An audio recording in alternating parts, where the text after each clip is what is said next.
think the government, in relation to the current Gaza crisis, needed to be bolder in its language and more honest in its diplomacy.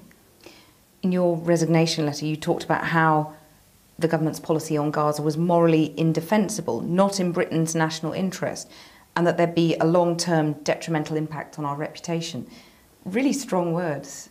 I've championed over the last 2 years what I consider fundamental British values, the value of the rule of law, international justice, people being held to account for crimes that they may have committed. And I just sense that the position that we're taking in relation to the Gaza crisis, where we talk about accountability in the one breath, and yet less than 2 weeks ago we abstained on a Human Rights Council resolution which talked about accountability and about having an independent inquiry into alleged war crimes. So there's a double standard from the government, do you think? I think we've got to walk the walk and not just talk the talk, because foreign policy is about saying what you believe and then doing what you say. Well, David Cameron has talked the talk recently, hasn't he? He has toughened up his rhetoric. I mean, yesterday he said the slaughter must end. And there is some sign of action, isn't there, in terms of the government reviewing arms exports and so on. I mean, things are happening behind the scenes, aren't they? I think for me it's morally indefensible, where after 4 weeks of a conflict, more than a quarter of the Gazan population displaced, nearly 2,000 people killed, nearly 400 innocent children killed, we still cannot find the words to say we condemn this and that we feel that this action has been disproportionate. These issues are far too serious for us to have been mealy-mouthed and for us to be dragging our heels. Why has the government been mealy-mouthed then, in your view? I think there is a sincerely held view in government that the best way to resolve this matter is to try and be as accommodating as possible to the Israeli government, to try and through that seek influence with them and through that to try and move them to a more positive decision. I'm not sure that policy is working. Well, George Osborne said today that your resignation was frankly unnecessary and that the fruits of that quiet diplomacy were being seen today, a temporary ceasefire that he hopes will be permanent. Well, George is a very good friend of the Israeli government, and therefore he, more than anybody else, should have been saying quite frankly to the Israeli government that what you are doing is not in your interest, that this is probably the single act of self-harm, that the biggest single act of self-harm that the Israeli government have done over the last few years. And what he should have been saying to the Israeli government is that it is unnecessary for you to kill innocent civilians. It is unnecessary for you to displace a quarter of the Gazan population. It is unnecessary for you to flatten schools, hospitals and power supplies and water supplies to achieve your ends. And had George done that, then I agree with him, it would not have been necessary for me to resign. We've talked about what the government needs to say on Israel, in your view. What about what it needs to do? I mean, some of your colleagues have been calling for arms embargoes, for sanctions. Where do you stand on that? I think it is wrong for a country to allow arms to be supplied into a potential war zone.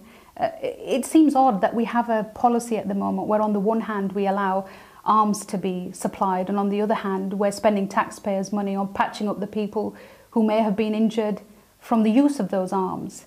And therefore we've got to be bold in taking this decision to say that until those who have been alleged to have committed war crimes over the last few weeks are brought to justice, then we must stop selling arms to Israel. You talked in your resignation letter about early evidence from the Home Office suggesting that the government's response to the crisis in Gaza would radicalise Muslims. What were you referring to there? There was a time when the biggest issue that people were talking about was Syria. It then became ISIS. It then became various other issues. But systematically, for the last 4 weeks, the only thing that people are talking about, and this is not just young Muslims, this is young people and communities across the board, is the issue of Gaza. And there is no doubt that that is therefore a potential for radicalisation for young people. And as Minister for Faith and Communities, I specifically had this brief which which straddle the Foreign Office and a domestic department, because I fundamentally believe that the way in which we conduct ourselves domestically does impact upon our reputation internationally, and the way we behave internationally does have blowback for us domestically, and that is something that we need to be uniquely aware of, and that is why it's important that we live by our principles and that we see through what we say we believe in. It's a pretty dramatic claim, though, isn't it, that, you know, government policy on Gaza could end up with more British Muslims, for example, going off and fighting overseas. It's not a claim that I make. It's evidence which is there in black and white from the work that the Home Office is doing. Circulated internally within the government. And of course there are external people who are working on this as well. So there is evidence out there, as there was in relation to Syria, as there was in relation to Iraq, as there was. I mean, these reports and this evidence makes for uncomfortable reading, but we can either bury our head in the sand and pretend it's not there, or we can start to tackle it. How widespread are these concerns that you're expressing amongst your Conservative colleagues, do you think? Without dropping people in it, I can say that there is unease on our backbenchers.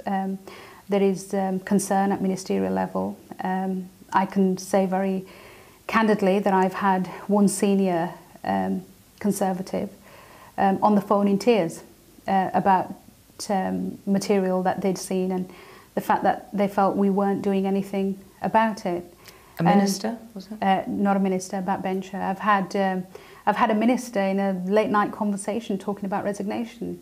You know, there is real concern amongst Conservatives on this issue, and I hope that this move by me, this has been an incredibly difficult decision, personal decision for me, Kathy, but I hope if there is some good that comes out of it, it is that people who feel the same way as I do are now prepared to raise those voices within government, and also are taken seriously.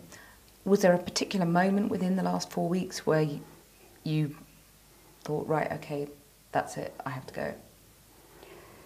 I think there were many moments. I think every time a school was bombed, every time you saw pictures of Gaza with no lights on a night, every time a child about the age of my own children was killed, the moment when young boys playing football on the beach suddenly were there no longer. These were incredibly difficult moments, and I think, Kathy, had I been the Minister at the Department for Transport or the Minister at the Department for the Environment, you could have said, well, I'm part of a bigger government position. I was the Minister who had to stand up in the House of Lords on a daily basis and answer questions on this.